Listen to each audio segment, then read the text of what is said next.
Hi everyone and welcome to Husqvarna Tree Talks, hosted by me, Ingrid Ekström. And me, Jen Simmons. In a series of episodes, we are going to talk about different topics around the tree professionals. And why are we doing this, Jen? Well, it's because we at Husqvarna have absolutely dedicated ourselves to spreading as much knowledge and information as possible to help our arborists and tree care professionals and foresters around the world advance their industry. So today is just one step in that journey for us. And in this episode, we're going to meet Dan Holliday, an arborist from Canada who's been a professional for many years. And he's going to share his tips and tricks around the topic work techniques. Yeah, Dan, through his years of being an arborist, has learned how to challenge himself in order to find the best and most efficient ways of working. So I think we're going to get a little bit of a taste of that journey that he was on, and how he does that process and how he has the mindset of finding more efficient ways of working every day. Dan is on Instagram. We ask everyone to follow him. He's Climbing Arborist, and I think you'll learn a lot more by following Dan there. Also, we'll have Jo Hedger with us today. Jo Hedger is one of our H-Team ambassadors. She's also a certified arborist. She's a business owner, but she's also a world champion climber. So we're going to hear from her. And we're going to hear about her journey as well, not only for herself, but for her team on how they become more efficient in their daily work practices. Really interesting. But first, before we go to Dan and to Jo, you've been working within this industry for a long time. What have you picked up around work techniques? I think the most amazing thing to talk about from that perspective is how diverse work techniques are for the arborist community and the tree care community. You have to know not only about tree health, plant health, how to really care for trees and care for the urban forests, but you also have to know how to operate equipment like chainsaws, chippers, things like that. You have to be almost a mechanic on site when you need to service the equipment if necessary. But you need to know how to climb. You need to know how to rig heavy blocks of wood from height. You need to also know how to work around high voltage power lines. You need to know about aerial rescue in case you need to help someone in a tree. And you have to have absolutely mad knot tying skills, which is something I have never actually learned myself. But it's quite a diverse and quite an amazing community of professionals. But enough from my perspective. I think we need to hear from a true professional, and that's Dan. We'll turn it over to you, Dan.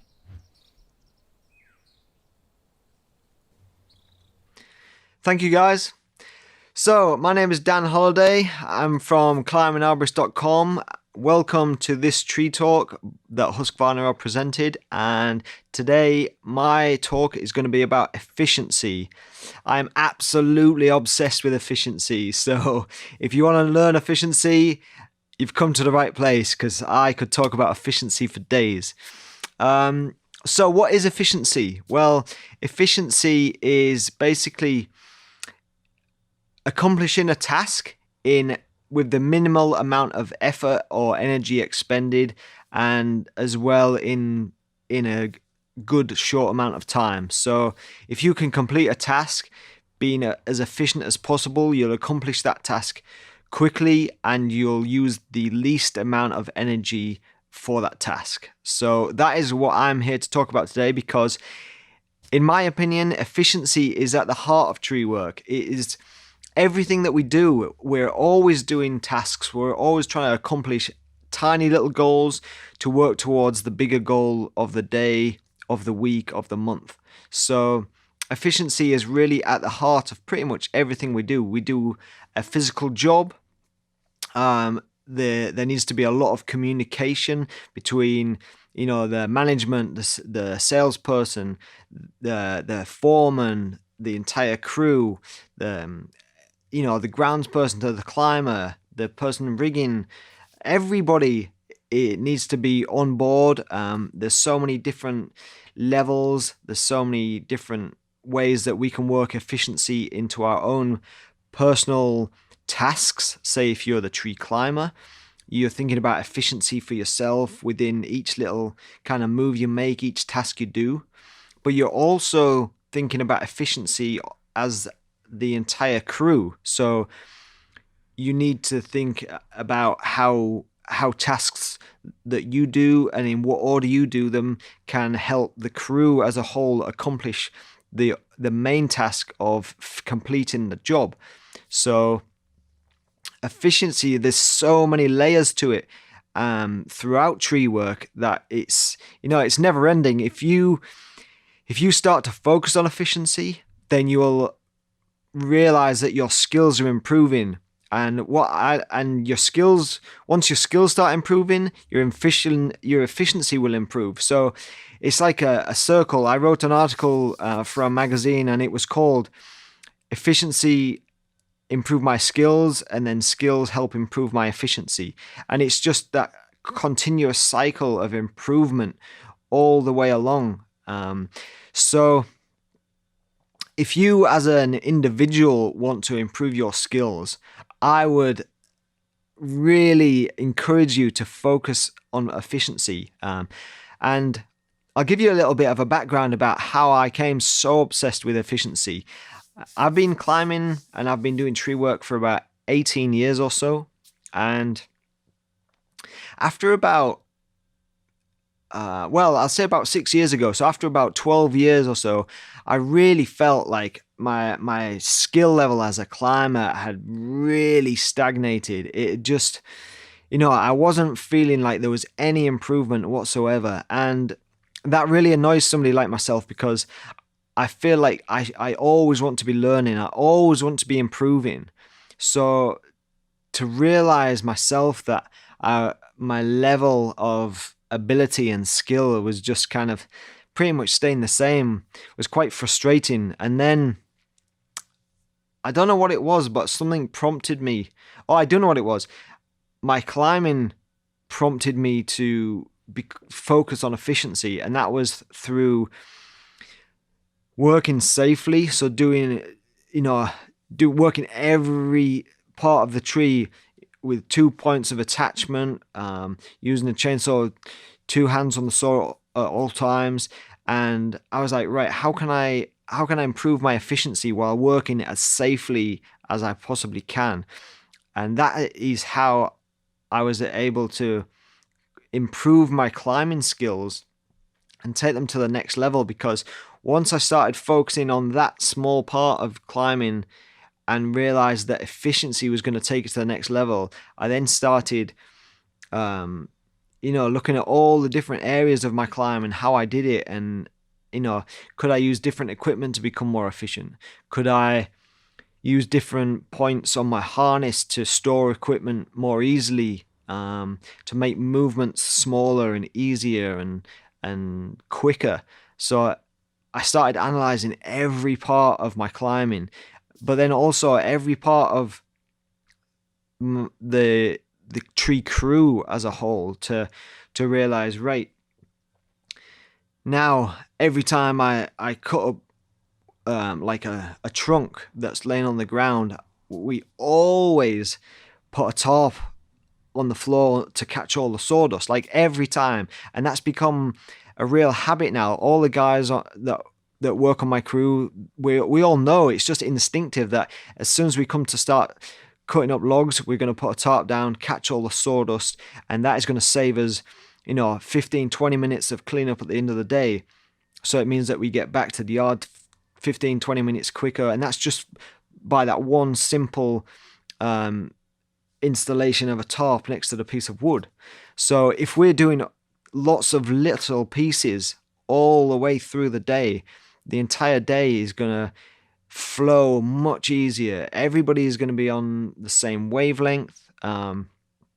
Everybody is just going to know the next step to take before we get there. And so we're going to come into less problems. We're going to have less accidents due to stress, due to frustration, because the work site on any typical day now, I feel like I've created an environment where everybody knows their own tasks. We'll always have a site meeting at the beginning of the day, even if it's a really short one, because it's a simple job. So really simple jobs, short little site meeting, everybody knows their task on the job, which is absolutely key to efficiency. Everybody needs to know what their task is. So I've kind of developed, or I haven't developed it. I've implemented in these site meetings on something a little more complex, where there's various different tasks of the day. 2 or 3 different trees to be pruned, maybe 2 climbs in a tree. There's a little bit more to think about. We need to figure out what order is going to be the best way to complete the tasks in. And then sometimes you get a really complex job. There's a lot of rigging going on. There's a lot of targets to protect. There's a lot of things that could be damaged.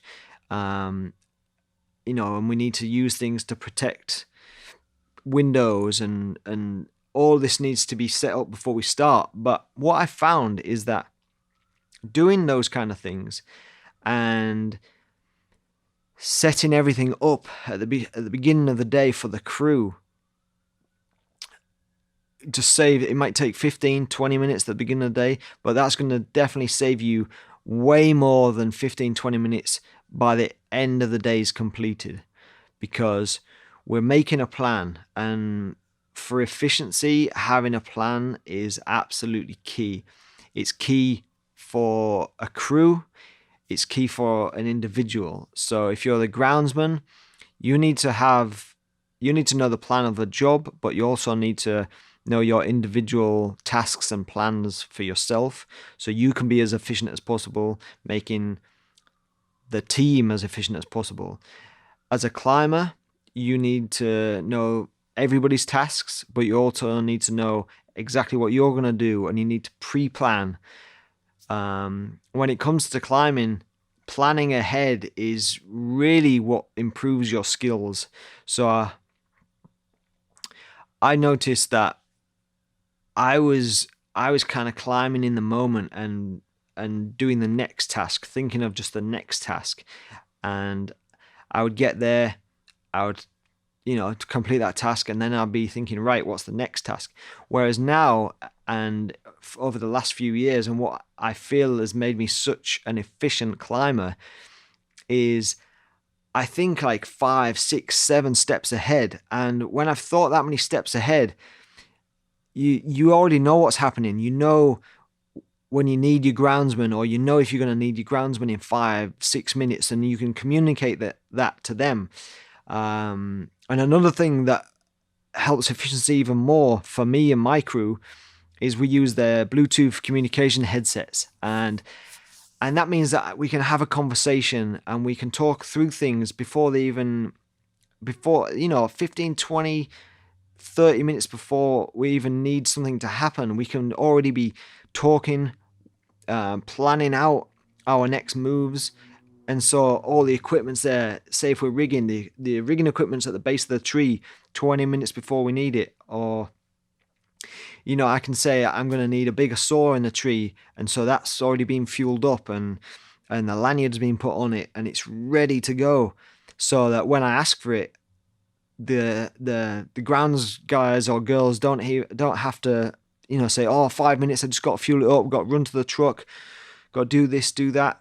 So efficiency is just like every single move that you make on a job site can be an efficient move, or it can be an inefficient move.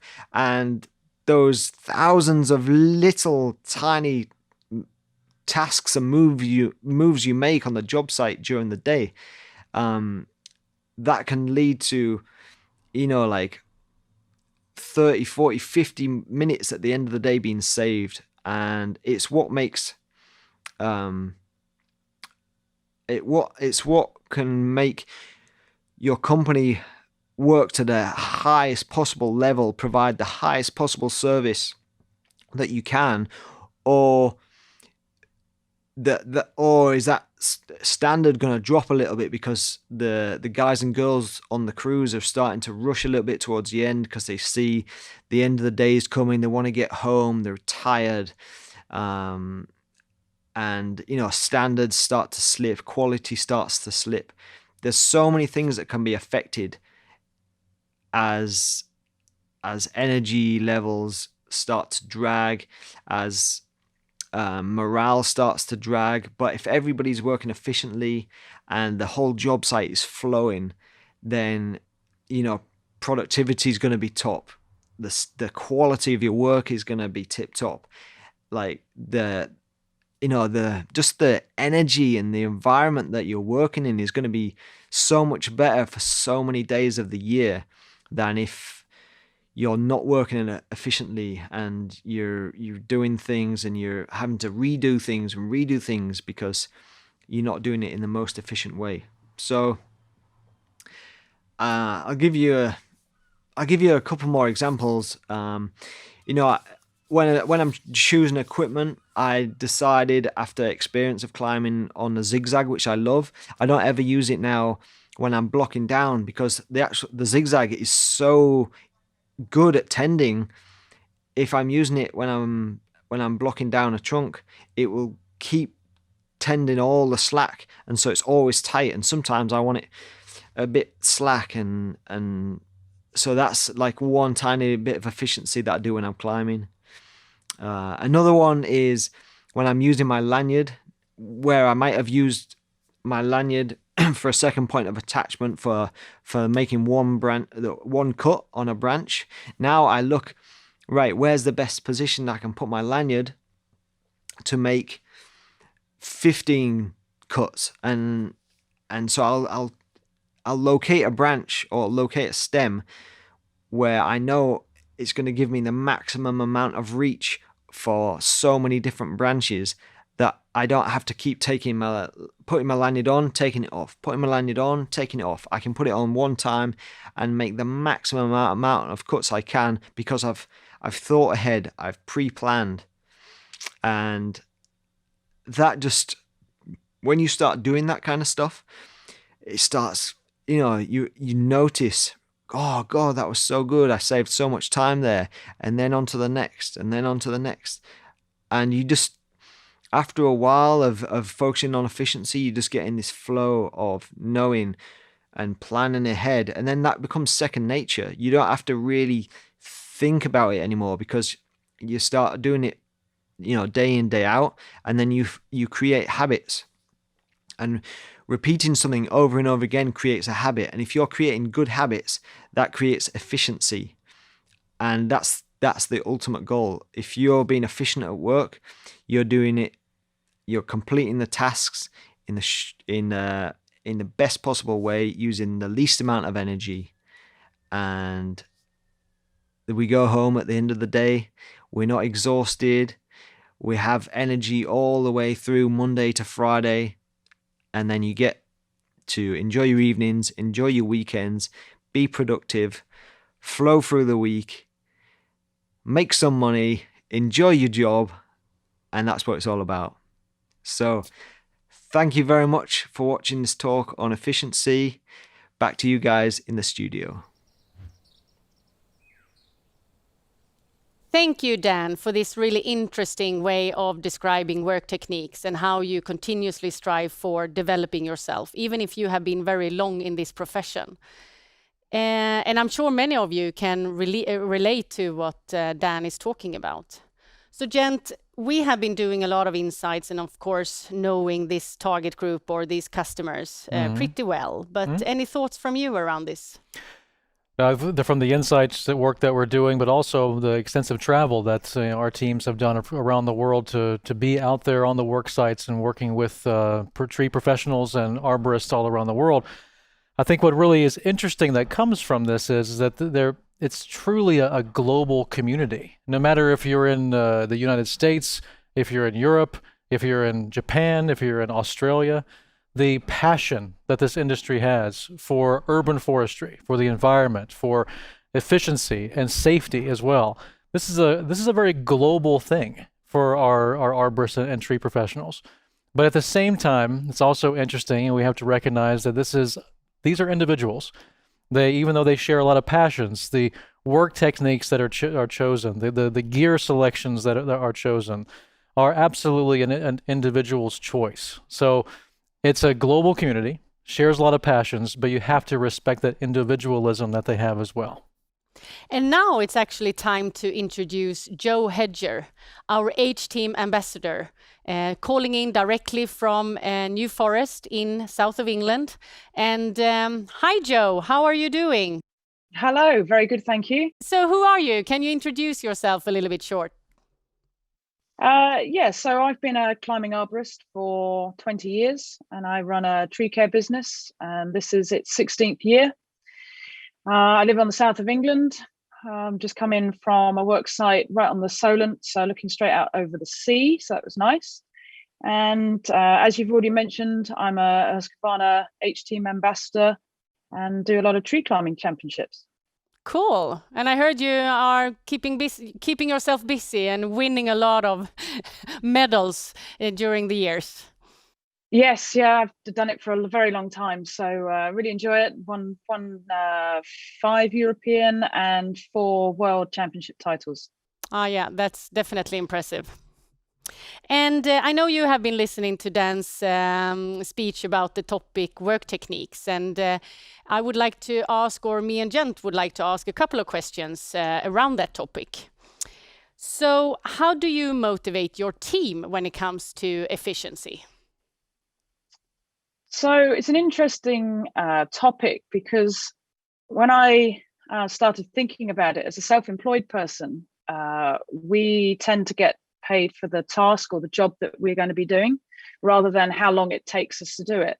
So if you start off as a self-employed person, you initially, without even realize doing it, you'll implement things or little techniques that will make you more efficient to save you time, energy, and effectively earn more money. The difficulty comes is that when you employ people, how do you instill those techniques and that way of thinking, I suppose, into your members of staff? I'm basically trying to start from scratch, trying to make your business model more efficient and encourage your staff to see the benefits of it. So, for example, I kind of give ownership to my staff. So I let them have a responsibility. The tasks that I give them are doable within a certain time frame, and they feel ownership of that job. They get good feedback from the customer. They get really good feedback from me, and then effectively over a long period of time, what that then allows me to do is give them better skills, better equipment. They feel proud about what they do. They feel pride, and effectively then, because they're more efficient, I can then pay them more money. So there's so many benefits to it. Yeah, I can imagine, and really important to continuously working with that part with the team and of course yourself as well. How do you make sure that efficiency doesn't become a workaround for safety, which I know is super important in your work? So there's a misunderstanding that in order to be good at this job or make money doing it, you need to be quick. And the trouble is, speed isn't efficient, because what most people will do without realizing it is they'll cut corners in their safety and then the way that they work. So, for example, they may be running out of time, so they think, oh, well, I'll fell a bigger section, or I won't bother putting a rope on it. And that may work for a number of times, but eventually at some point, that may obviously cause an accident. So downtime is not efficient if I can't work. So what you need to do is implement small changes in your business. Like Dan was talking about, it may take a certain period of time in the morning to talk about something, but effectively, if I can sort of decrease the time it's going to take me to do something, that'll effectively make it more efficient. So it's not necessarily speed of how we do something, it's how efficient we can be doing something that will increase the amount of time that it'll take us to do it. I have a question for you. It's hopefully an easy one. Maybe we'll make it hard, but I want to actually hear your top 5 efficiency tips for the audience. Okay. This could be quite hard because there are so many, but let's do 5. So okay. Probably for me would be right back in the office before we've even left site. So if I can be efficient in the office with good communication with customers, good paperwork, job sheets, staff know what equipment to take. There's no point turning up on site with wrong equipment. Investing in your staff, so upskilling them on how they use a chainsaw, how they fell trees, what climbing equipment that they use. This is quite a broad one, but it's a really important one. Invest time and money into your staff. What would be number 3? Probably site planning. So actually when you turn up on site, like Dan was talking about, taking time to talk through the job when you first turn up on site. It may take us, let's say, 15 minutes, but if everybody on site knows what's happening, that can be efficient, because I already know the job, but it's in my head, so I need to somehow get that out to my staff. 4, definitely invest in better equipment, modern equipment. Things change really quickly in this industry, whether it be chainsaws, tree climbing equipment. So if I can use equipment that's more efficient on me, so for example, a battery product over a longer period of time during the day, if I don't have to keep pull starting a chainsaw rather than a button, I'd imagine if you took that time frame over a day, that's going to be more efficient.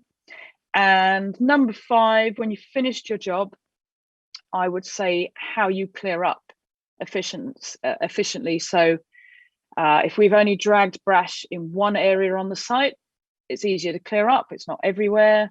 We could use tarps, good system of work. We work from the back of the garden to the front where the chipper is. So we're not doing stuff unnecessarily. Okay. Just another question. When and how often do you do gear checks? On climbing equipment, you mean? Yeah, exactly. So everyone that's got their own climbing equipment but will check it before each climb. On site? So they'll do their own on site. They'll do their own gear inspection on site. They do a weekly gear check where it's actually written and recorded, and then we do a 6-monthly where an external person comes in and checks our equipment. So a lot of checks. Impressive. I think that's a really good tip as well, that you have a written record of the gear checks, you said. Yes. Yeah. I mean, for us in the UK, it's part of our legislation that we have to keep a written record of what we've got. But as a business, it would make sense, because particularly once you've got a number of employees, you need to know how many ropes you've been given out, how many carabiners, how old they are. And effectively, that would be efficient, because I could always go to a record. I can see how old something is. I can buy equipment when I need to. Or if I've got surplus funds, if it's a tax, end of year tax. So yeah, there's lots of benefits to that. Well, no matter if it's a legislation or not, it's still a good tip, right? Yeah, definitely. I think we need to thank you, Joe, for being part of the program. Really great to hear your thoughts about work techniques. No, thank you. It's been a real pleasure to be involved. Thank you. Well, today we've heard some interesting tips and tricks from some of the best professionals in the world, and we certainly hope that you found it valuable. But also we want to thank you. Thank you very much. Yes, thank you for joining us today, and we hope that you join us next time as we continue our journey on a mission to advance the industries of arboriculture and forestry.